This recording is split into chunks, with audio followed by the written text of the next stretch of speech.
Hello, my name is Jim Toot, and I'm an Associate Professor of Political Science at Central Virginia Community College. Congress, Part 1. The Powers of Congress and a Bicameral Branch. The Powers of Congress. The institution of Congress is responsible for carrying out the legislative duties of the federal government. Powers of Congress are enumerated in Article 1 of the Constitution. The Founders established Congress in Article 1, Section 1, which states, "All legislative powers herein granted shall be vested in a Congress of the United States, which shall consist of a Senate and a House of Representatives." James Madison wrote in Federalist 51, "In a Republican government, the legislative authority necessarily predominates." Congress was granted tremendous political power listed primarily in Article 1, Section 8 of the Constitution, which states that Congress has broad discretion to provide for the common defense and general welfare of the United States. To achieve this end, Congress has the authority to make and implement laws. The enumerated powers, Article 1, Section 8.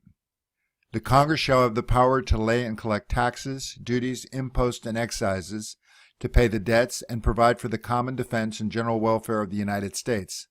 But all duties, imposts, and excises shall be uniform throughout the United States, to borrow money on the credit of the United States, to regulate commerce with foreign nations and among the several states and with the Indian tribes, to establish a uniform rule of naturalization and uniform laws on the subject of bankruptcies throughout the United States, to coin money, regulate the value thereof, and of foreign coin, and fix the standards of weight and measurements, to provide for the punishment of counterfeiting the securities and current coin of the United States, to establish post offices and post roads, to promote the progress of science and useful arts by securing for limited times to authors and inventors the exclusive right to their respective writings and discoveries, to constitute tribunals inferior to the Supreme Court, to define and punish piracies and felonies committed on the high seas and offenses against the laws of nations, to declare war, grant letters of marque and reprisal, and make rules concerning capture on land and war, to raise and support armies, but no appropriation of money to that use shall be for a term longer than 2 years, to provide and maintain a navy, to make rules for government and regulation of the land and naval forces, to provide for calling forth the militia to execute the laws of the Union, suppress insurrection, and repel invasions, to provide for organizing, arming, and disciplining the militia, and for governing such part of them as may be employed in the service of the United States, reserving to the states respectively the appointment of officers and the authority of training the militia according to the discipline prescribed by Congress, to exercise exclusive legislation in all cases whatsoever over such district, not exceeding 10 miles square, as may, by secession of particular states, and the acceptance of Congress, become the seat of government of the United States, and to exercise like authority over all places purchased by the consent of the legislature of the state in which the same shall be, for the erection of forts, magazines, arsenals, dockyards, and other needful buildings, and to make all laws which shall be necessary and proper for carrying into execution the foregoing powers, and all other powers vested by this Constitution in the government of the United States, or any department or officer thereof. This provision is known as the Elastic Clause because it is used to expand the powers of Congress, especially when national laws come into conflict with state laws. Powers granted specifically to the House.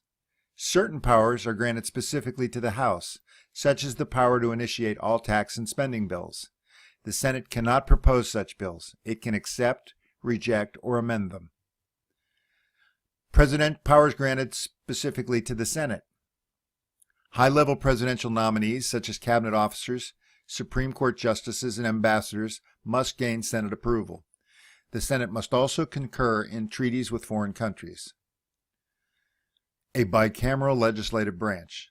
The Founders established Congress as a bicameral legislature as a check against tyranny.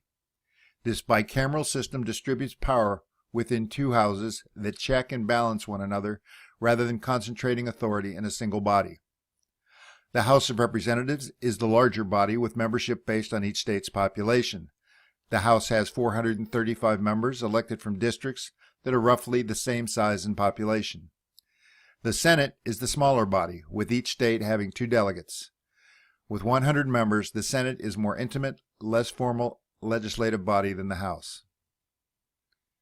Members of Congress must reside in the district or state that elects them, although the Constitution does not specify for how long. Residency can become a campaign issue.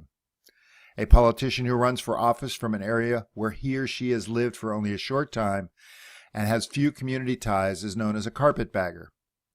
This stems from a derogatory term coined after the Civil War referring to Northerners who went south to profit from Reconstruction, carrying carpetbags for luggage. Members of Congress are elected locally to serve nationally. All aspects of the members' jobs, whether it be making laws or providing service to the people in their home districts, are influenced by this dual concern with representing local constituencies while dealing with national policy. Representatives sit in the House or Senate with considerably more information than their constituencies and owe them their best judgments. This is known as the trustee view of representation. True representation involves House or Senate members faithfully following the popular preferences of those who elected them. This is the instructed delegate view of representation. Congress establishes the number of House members by enacting legislation. In 1787, there were 65 members, and the founders anticipated that the number of House members would never exceed 1 for every 30,000 people. In 1910, the current number of 435 representatives was reached. The number of people represented by a single member has increased from 2010 583 in 1910 to over 700,000 in 2010. House members are elected for 2 years with no limits to the number of terms they can serve, from districts whose lines are drawn by state legislatures after the census, which takes place every 10 years. States can gain or lose representatives if there are population shifts. Redistricting can be controversial as legislators seek to draw district lines that advantage their own political parties. In 2003, the process of redrawing congressional district lines in Texas attracted national media attention. Democratic state legislators twice fled to neighboring states to prevent a vote on redistricting plan that they felt favored Republicans. The framers felt that the Senate should be constituted as an elite body that would act as a check on the House, the branch closest to the mass public. Senators serve 6-year terms of office, and like the House, there are no limits on the number of terms they can serve. Senators, in theory, should have more time than the House members to think about something besides re-election. However, as the cost of elections has grown and the Senate elections have become more competitive, fundraising has become a constant concern for many senators. The House operates under formal rules. It is hierarchical, and seniority is important.